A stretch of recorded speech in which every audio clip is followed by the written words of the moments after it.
The AAPM&R is not able to verify the accuracy of the facts relating to the patient encounter that you have described in submitting your coding inquiry. For these reasons, we cannot be held responsible for any coding decisions that you make based on the guidance you receive from the AAPM&R coding webinar.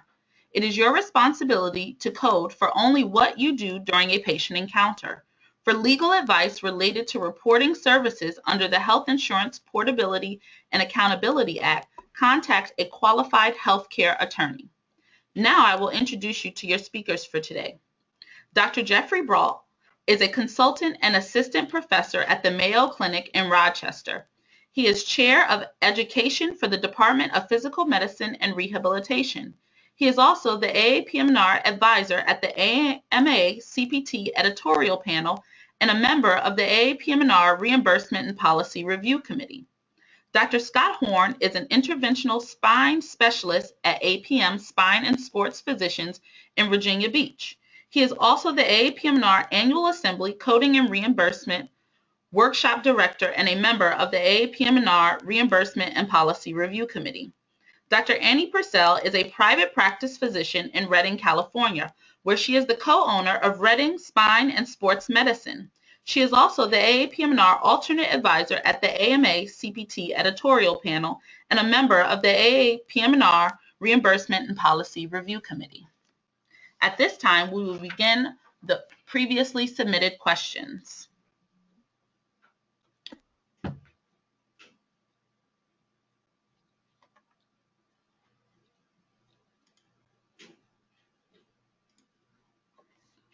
Dr. Purcell, this question is for you.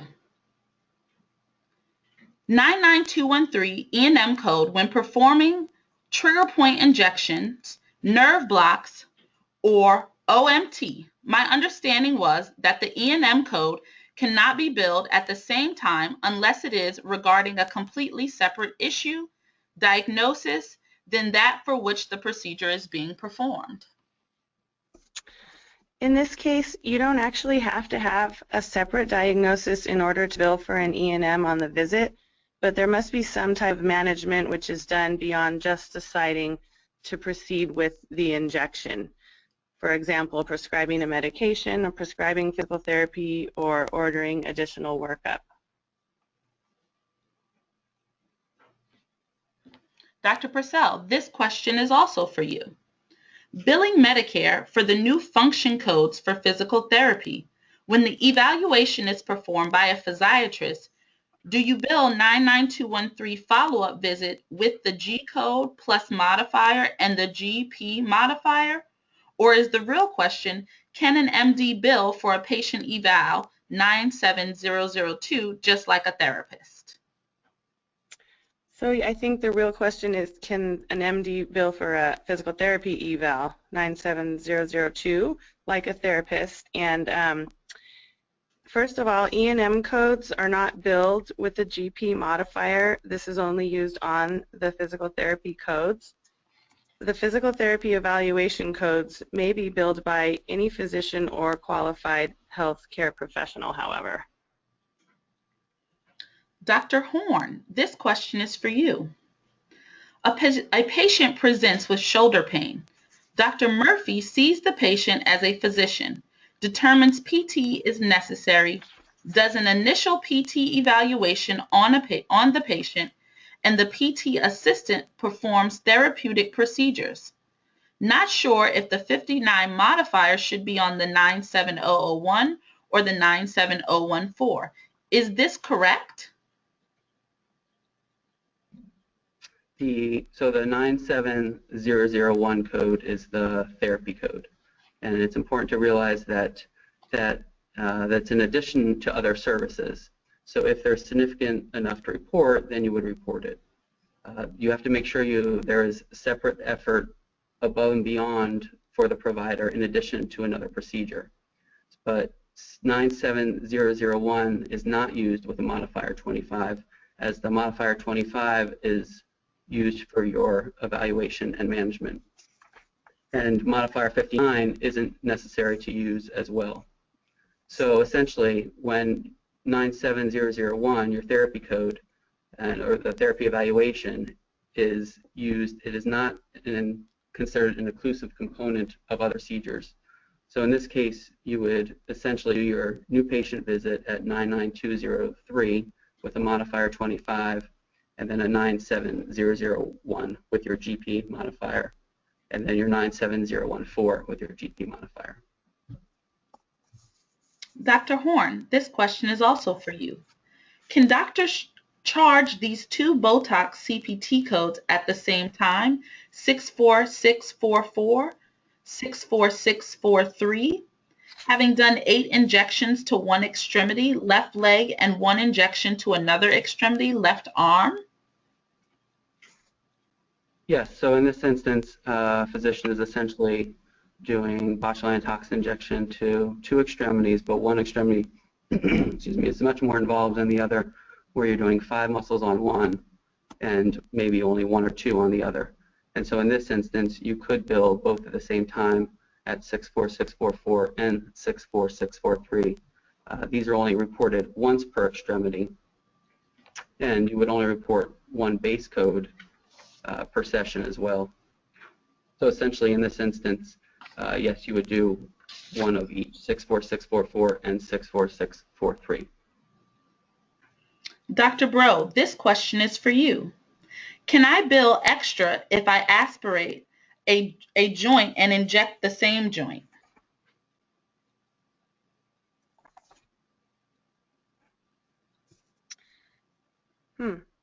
Dr. Bro might be having technical difficulties. Are you there? Okay, I can answer that one. No, you cannot bill a separate code. The 20610 code applies to joint injection and or aspiration, so this same code is used whether you do one or both of those things. Thank you, Dr. Purcell. Dr. Purcell, this question is for you. Can I bill 20553 for Prolotherapy? No, the only code that can be used to bill for Prolotherapy is the code M0076.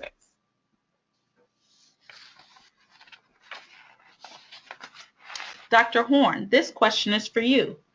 Can PAs and NPs do PM&R consults in acute care hospitals and bill for them? They are under supervision of our PM&R docs, but the docs don't always see the patient. Thus, the PA will bill for the consult.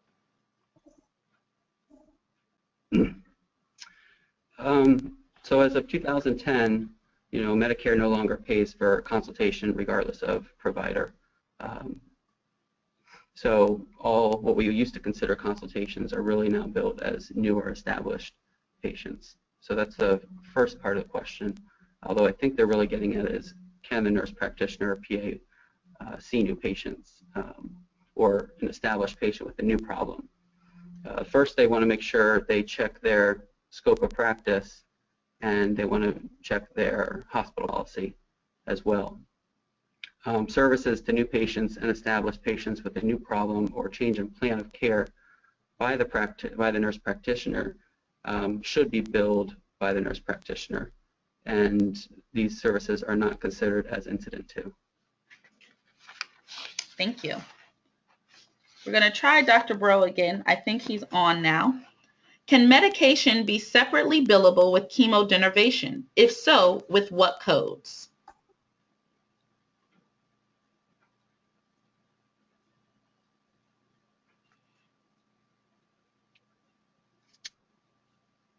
He seems to still be having technical issues.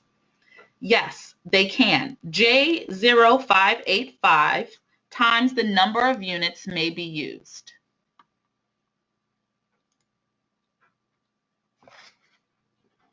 Dr. Purcell, we're going to go back to you. Can I bill for an E&M visit on a patient that I am doing prolotherapy?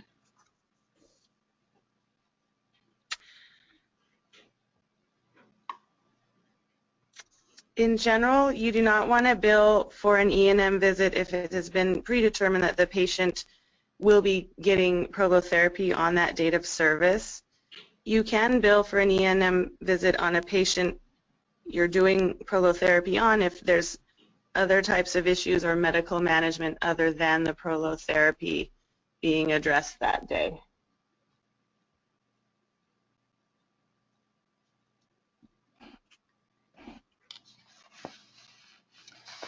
Dr. Horn, this question is for you.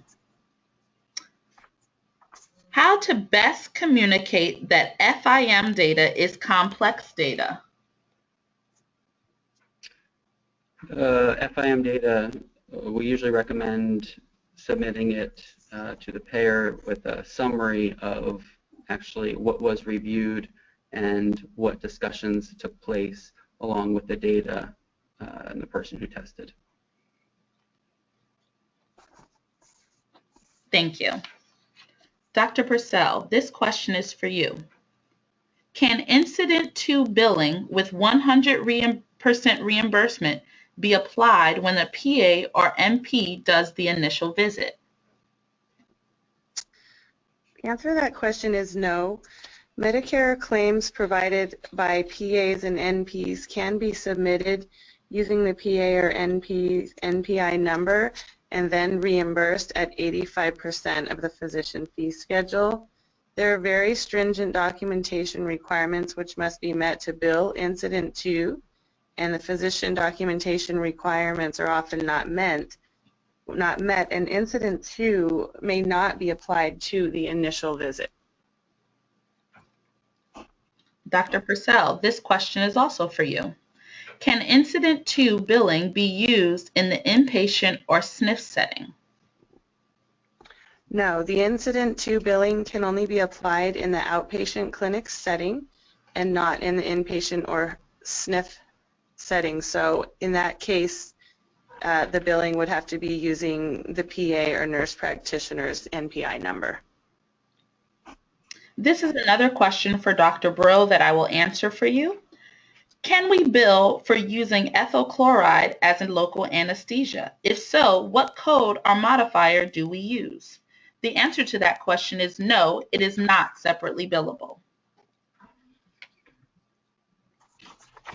Another question for Dr. Brill that I will answer for you is, can you bill in a 99214 and a 20550 together and get paid for both? Must we use a modifier, or do we need to bill a 99212 and a 20550 with a modifier? You can bill both codes together with a modifier 25 on the 99214. However, a full E&M visit needs to be done with the evaluation and management that went beyond just deciding to proceed with a trigger point injection that day. Dr. Purcell, this question is for you. Can you still bill 77003 with codes 62310 and 62311? So first of all, the 77003 is the code for imaging guidance with fluoroscopy, and the 62310 and 62311 are the cervical, thoracic, and lumbar sacral epidural steroid injection interlaminar codes. In 2015, the 77003 is no longer separately billable for Medicare patients and the third-party payers that follow Medicare guidelines. Private payers may or may not separately pay for the 77003 with the interlaminar injection codes. As the CPT guidelines still state, it is appropriate to separately bill for 77003. Dr. Purcell, this question is also for you. A doctor did 64493, 64494, and 64495. Would I need to append a modifier on the third procedure of 51? He did on both right and left. Would I append the modifier 50 on each side or split out as right and left? So these codes apply to the intra-articular facet injections and medial branch blocks, and they're billed per facet joint level. You can use the modifier 50 on each code. Bilateral procedures are reported by appending modifier 50. The CPT code 64495 is an add-on code which describes additional intra-service work associated with the primary procedure. This code should never be reported as a standalone code, and all add-on codes are exempt from the multiple procedure concept, so you do not need to use the modifier 51. Dr. Horn, this question is for you. How to bill for psychotherapy and PT services incident to my E&M visit. We use a team approach for chronic pain. I read Medicare and billed 99213 with a 25 modifier, for example, with 90833 with a -4, 34 modifier, or a 38 with inconsistent acceptance/reimbursement. How to bill when receive PT. So it looks like this physician is doing an E&M the same day as he is doing either he or she's doing psychotherapy or physical therapy services. So psychotherapy services are reported with either standalone codes without metal services, such as 90832, 90834, and 90837, or with add-on codes, which are used in conjunction with evaluation and management services. And these are the 90833, 836, and 838. So when a medical service is provided with the psychotherapy, the appropriate E&M should be reported and documented, and then an add-on psychotherapy time-based code, either 30 minutes, 45 minutes, or 60 minutes, would also be reported. So in order to report both E&M and psychotherapy within the same day or session, the two services must be significantly and separately identifiable, and the documentation of that must support it. The services reporting the code specific for psychotherapy when performed with E&M services are 90833, 836, and 838 as add-on codes to the E&M service, and you would not use a modifier. Dr. Horn, this question is for you. If a coding mistake is made by billing personnel, is the provider responsible? So one thing to always remember as physicians is that we're essentially the ones responsible for whatever goes out. It's your name on the form, it's your name on the bill, and so even though another person may be making a mistake, yes, you are responsible for that mistake. Dr. Brill, have you been able to join us yet? Doesn't look like he's been able to join us. I will continue answering some of his questions. He is trying, that's what's important. How best to communicate that rehab risks are functional risks and not necessarily all medical risks? For risk level in medical decision making, we recommend listing the problem in assessment and noting if problem is 1, new or old, 2, mild, moderate, or severe, 3, stable, progressive, or exacerbation, and degree of exacerbation. 4, what if any further diagnostic evaluation was necessary? And 5, what was done to manage the problem? This can be done whether the problem is functional or medical. Another question for Dr. Bro. I'm having a hard time getting Medicare to pay for morphine injection. My understanding is the new code is J2270. Is this correct? There are actually 3 new codes for morphine injection, which depend on the dose, use, and/or type of drug. J2270 is injection morphine sulfate up to 10 milligrams. J2274 is injection morphine sulfate, preservative-free for epidural or intra-articular use, 10 milligrams, and S0093, injection morphine sulfate, 500 milligrams, loading dose for infusion pump. Dr. Purcell, this question is for you.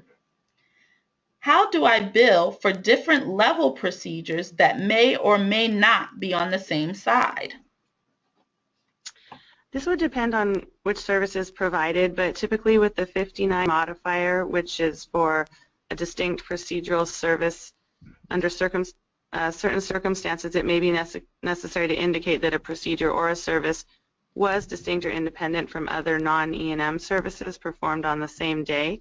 The modifier 59 is used to identify those services, and the documentation must support a different session, different procedure or surgery, or a different site or organ system, separate incision or excision, a separate lesion, or a separate injury or area of injury if the injuries are extensive. When another already established modifier is appropriate, it should be used rather than the modifier 59, and only if no more descriptive modifier is available would the modifier 59 best be used. So the question's a little general. We could, be more specific with the specific procedure example. Hey, Jenny. Yes, Dr. Bro, we're so happy. Wow. Get on. Wow. Sorry about that. No problem. You are definitely trying. You have no idea where I've been in the last 20 minutes. But go ahead. So I'm going to give this question to you, Dr. Bro. If a patient is an inpatient in an acute rehab setting and under the service of rehab physician, let's say Dr. Yellow, and then another rehab physician, let's say Dr. Purple, who has never seen this patient before, covers for Dr. Yellow, can Dr. Purple bill for an initial inpatient visit, or can Dr. Purple only use the follow-up inpatient codes? No, because Dr. Purple is providing coverage for Dr. Yellow, he has to bill the service as if he is Dr. Yellow. Thus, he would bill a subsequent visit code, 99231 through 99233. But you're recognizing that there may be necessities to increase the time involved for covering the other physician to assume that the patient's care in that initial encounter. A time-based factor could be considered when selecting the appropriate subsequent encounter code, such as a 99231, 99232, or 99233. Dr. Bro, I'm going to give you another question. If one of my partners in my practice, same specialty, PM&R, refers a patient to me for a service that he does not perform, evaluation and possible injection under MSK ultrasound, can I bill this as a new consult 99243 with a 25 modifier for injection, or does it need to be a follow-up? It's a great question. As of 2010, Medicare no longer pays for consultation services for all providers. What were once considered consultation services are now billed as new or established patient visits in the physician's office. In the hospital, consultation visits are now billed as initial or subsequent hospital visits. Additionally, a new patient is one who has not received any professional services from the physician or qualified health care professional or another physician or qualified health care professional of the exact same specialty or subspecialty who belongs to the same group practice within the past 3 years. In this case, the established patient visit code would be appropriate, 99211 through 99215. If the documentation requirements are met for a full E&M, that went beyond just deciding to proceed with the injection for that day. Thank you. Dr. Horn, this question is for you. If a nurse practitioner sees patients in a nursing home, 99308 or other visit codes, my understanding is that they can bill on their own. Is this true? Does a physician need to co-sign or supervise anything? Is that payment the MP would receive for, let's say, a 99308 less than what a physician would receive? If the MP worked as part of the physician group, can the physician group bill for the MP services? If the physician group bills for the MP services, how would they document? So there's a lot of good questions there. One thing to remember is that a nurse practitioner can bill, but oftentimes the reimbursement may be lower than the physician rates.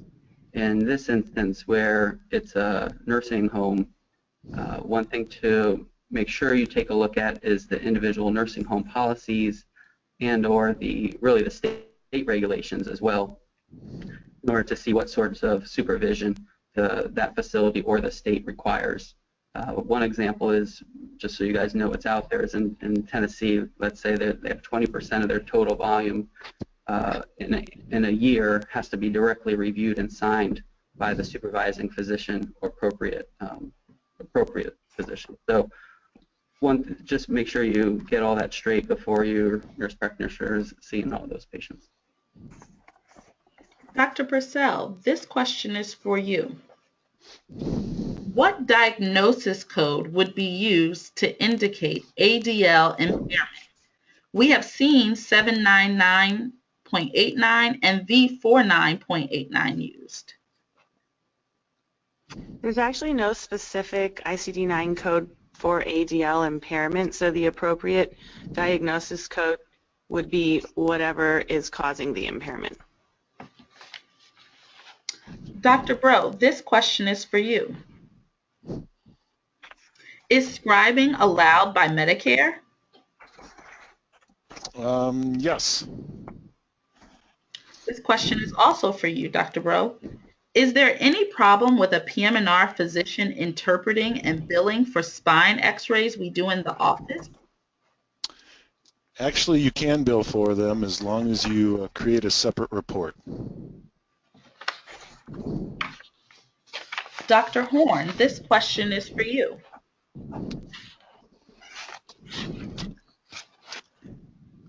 If a physician assistant sees a patient in a nursing home, 99308, or other visit codes under your supervision, but you are not physically present, but you are available by phone, how would you code for this image by the PA? Are you required to go to the nursing home and sign any note the PA wrote in the chart? Are you required to go to the nursing home and personally see all of the patients? So similar to the last question, once again, as the nurse practitioner, the question before, the PAs, you definitely want to make sure you check your state guidelines and as well as the facility guidelines. Hospitals also have their own privileging and credential policies, of course, so you have to be in line with those. But the nurse practitioner can bill directly to Medicare with his or her name on the MPI form, and that payment is reduced to about 85% of the allowable. So it's essentially a 15% reduction. Dr. Purcell, this question is for you. If the physician co-signs the note, would this qualify for incident to billing? Co-signing the note alone is not enough to meet the criteria for incident to billing. In order to bill for incident to, the physician must have personally treated the patient on the initial evaluation visit for that particular medical problem and established a diagnosis and treatment plan, and this cannot be a shared visit with the physician and the PA or NP. Also, a physician, which doesn't need to be the same physician as the initial visit, must be within reach when the PA or NP renders the service upon the patient's follow-up visit for the same problem. So the physician must have some ongoing participation in the patient's care, and this should be reflected in the medical record somehow in the event of an audit. If all the requirements are met, the encounter can be billed under the physician's NPI for 100% reimbursement. If all are not met, you should bill under the PA or NP's NPI, and the reimbursement would be 85%. While a co-signature of the supervising physician is not required, Medicare would expect to see evidence in the documentation that the supervising physician was involved in the care of the patient and was available during the visit in order to qualify to bill incident 2. It's now 12:30. I'd like to thank our panelists. Any questions that have not been answered today will be answered in a follow-up email within 2 weeks, including a link to listen to the webinar. Please type any additional questions into the questions box at this time, and those questions will also be answered at that time. Thank you for joining us, and have a wonderful day.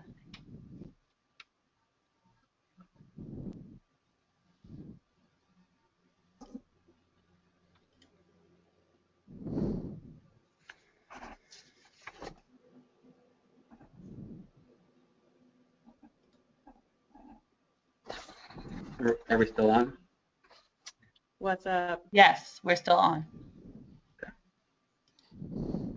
Or everyone else? Yes. They're dropping off. Okay, thanks guys. Thank you. Hey, I'm sorry about that. The computer guy came up and looked at the phone and he said I had to be blocked from a phone at your end somehow and had to redo something with a computer to get us in. It's Oh okay. my gosh. It was, I have no idea, Jenny, what was going on. I apologize. It's all good. It kept looking like you were on too on the screen. Well, I kept trying to go through the computer and he finally had to come in and